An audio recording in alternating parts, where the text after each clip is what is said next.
Mbak, saat bisa nggak Mbak di Zoom di lain waktu, Mbak cerita tentang pengalaman hidup mengenai perjalanan keimanan hingga akhir ketemu ini, Mbak. Kayaknya perlu juga itu buat apa ya, motivasi, inspirasi gitu. 10 tahun. 10 tahun. Ya, Kak. Kalau sekarang boleh cerita ya boleh, tapi nanti nggak ada yang tanya, nggak cerita saya saja. Tapi waktu khusus, Mbak. Waktu khusus.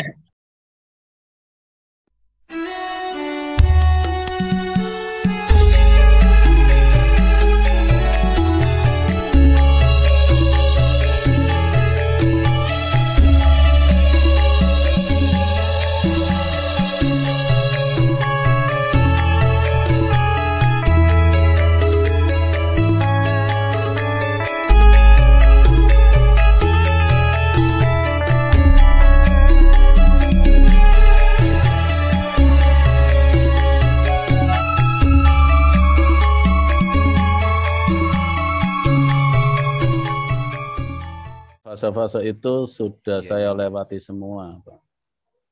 Yaitu fase jadab, tasawuf, waro itu sudah, itu 2 tahun yang lalu saya mengalami itu.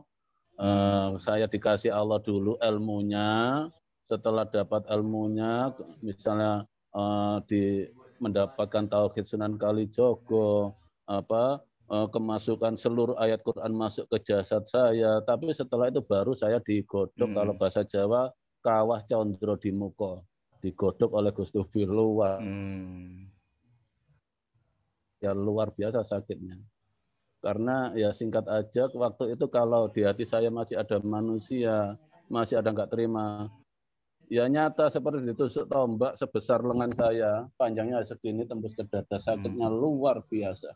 Tapi nggak mati, nggak berdarah, tapi sakitnya luar biasa. Tapi dari semua jamaah Gus Tubi, hanya saya yang digembleng seperti itu. Karena apa? Memang jatah dari Allah, harus digembleng, harus dijadikan jatah, lainnya enggak. Jadi untuk saudaraku semua tidak harus mengalami yang seperti saya alami, cukup mengikuti. Jadi namanya jamaah itu enggak ada yang tertinggal jauh. Barisan jamaah kan segini. Nah, terus saya naik, otomatis Anda semua pun naik. Dengan apa? Cara menyaudara konsultasi gini, otomatis Anda terbawa naik loh ya. Secara sadar nggak sadar Anda terbawa naik loh. Iya enggak? Iya kan? Iya. Apalagi kalau ketemu Gus Tubinya, akhirnya sama, barisan itu sama.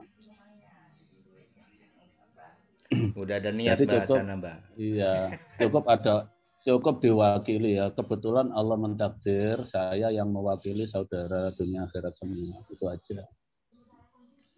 Amin, Mbak. Jadi ya memang alami saya sebelum itu, ini cerita dibilangin sama Gus Tubi, yang menghidupi bukan makanan tapi Allah, yang mencukupi bukan pekerjaan tapi Allah. Di situ saya ya main otak, kalau nggak kerja gimana? Akhirnya ya berangkat kerja patah kaki saya.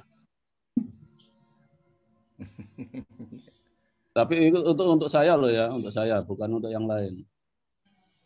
Nah, di saat di pengasingan, ya beliaunya sempat bilang gini, suatu saat saya harus mengalami seperti Nabi Ayub, jadi tidur di sampah 1 tahun. Nah, di situ yakin yang menghidupi saya hanya Allah. Ada kalanya dikasih rasa lapar oleh Allah, ya saya jujur ke Allah, ya Allah perut saya lapar ya Allah. Di situ tangan saya refleks, di saku ada uang 10.000 untuk 1 piring ke warung. Itu sering terjadi 1 tahun. Ada kalanya ingin rokok, ya itu ada dikasih Allah uang, tapi secukupnya.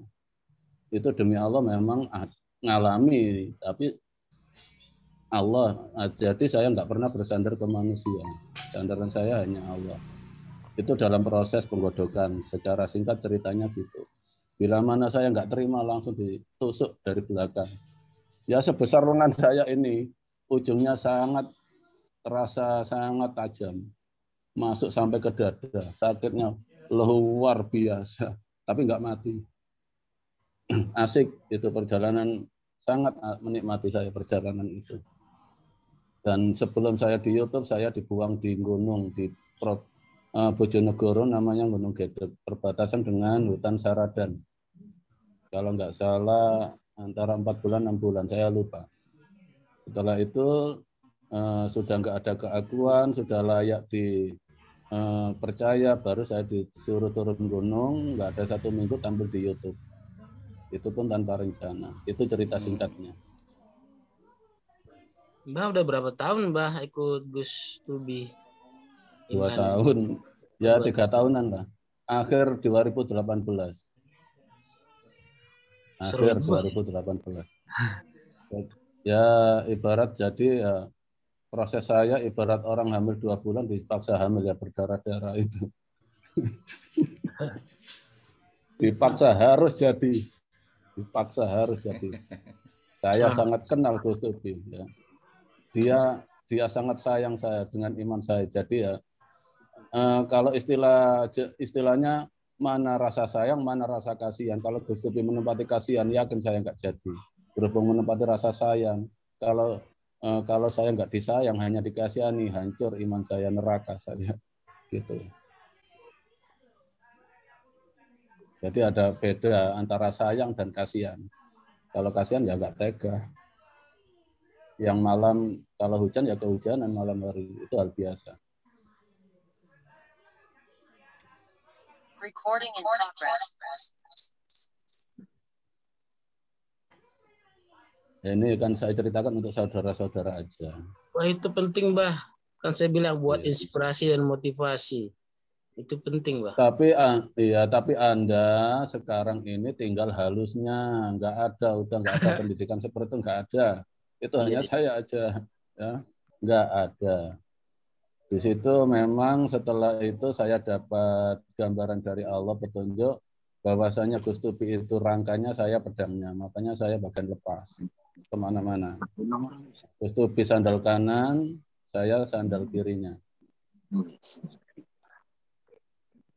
Itu oleh Allah dikasih isyarat seperti itu. Iya. Makanya saya dan Gus Tubi nggak bisa dipisahkan. Nggak bisa dipisahkan saya sama Gus Tubi. Komposisi yang komplit. Jadi saya mentahnya, beliaunya matangnya.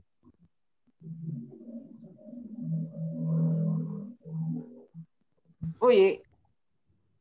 Halo, lanjut Bano. Apanya yang dilanjut, nggak ada pertanyaan. Gus Tubi yang ngomong. Makanya ya dalam YouTube memang Allah kasih sari-sarinya Al-Quran, membongkar kemurnian Al-Quran dalam, saya langsung ke perilaku, bukan tafsir lagi, tapi menjadi pelaku. Dalam uraian di YouTube itu saya pelaku. Makanya saya nggak ada yang saya takuti. Saya lebih takut kalau nggak menyampaikan apa yang dikasihkan Allah pada saya. Berarti saya pengkhianat, takut dengan manusia.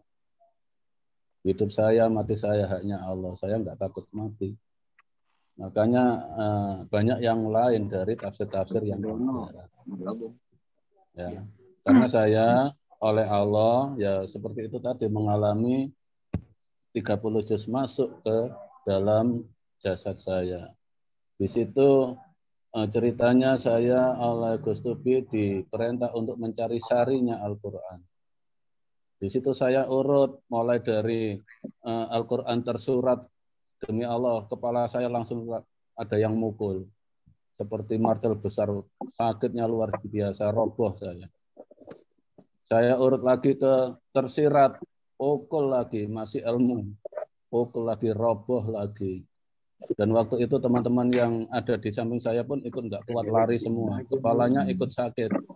Kepalanya ikut sakit. Saya urut lagi ke bahasa wahyu, sikat lagi.